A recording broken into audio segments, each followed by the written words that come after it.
भारताचा आज 76वा प्रजासत्ताक दिन कर्तव्य पथावरती परेड होणार। स्वर्णिम भारत, परंपरा आणि विकास अशी यावर्षीच्या प्रजासत्ताक दिनाची थीम।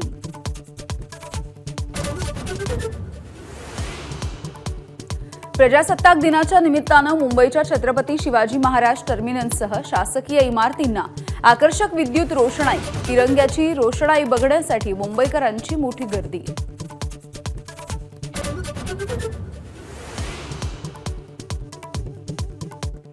सैन्य दलामधल्या 93 जवानांना शौर्य पुरस्कार, मेजर मनजीत यांना कीर्तिचक्र तर 14 जवानांना शौर्य चक्र, नायक दिलवर खान यांना मरणोत्तर कीर्तिचक्र।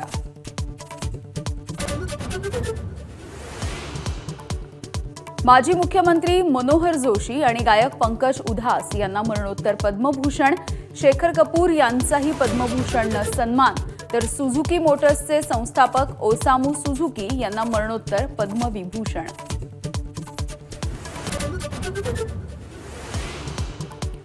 अशोक सराफ, मारुती चितमपल्ली, डॉक्टर विलास डांगरे, चैत्राम पवार आणि अश्विनी भिडे देशपांडे यांचा पद्मश्रीनं सन्मान।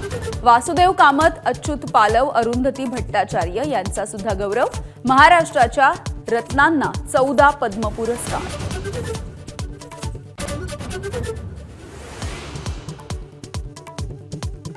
मराठा आरक्षणासाठी मनोज जरांगे यांचं पुन्हा एकदा उपोषण सुरू। मराठा समाजाच्या 10 मागण्या तातडीनं पूर्ण करण्याची मागणी। सरसकट कुणबी प्रमाणपत्राच्या मुद्द्यावरही ठाम। वेगवान प्रवासाचं मुंबईकरांचं स्वप्न अखेर पूर्ण। आज मुख्यमंत्र्यांच्या हस्ते संपूर्ण कोस्टल रोडचं उद्घाटन। मरीन ड्राईव्ह ते वांद्रे अंतर केवळ 15 मिनिटांमध्ये कापणं होणार शक्य।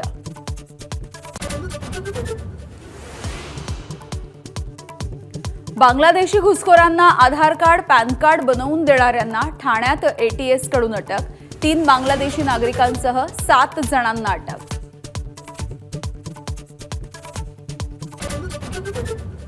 दुसऱ्या टी20 सामन्यामध्ये भारताची इंग्लंडवरती 2 विकेट्सनी मात। तिलक वर्माच्या शानदार खेळीमुळे विजय। मालिकेत भारत 2-0 ने आघाडीवर।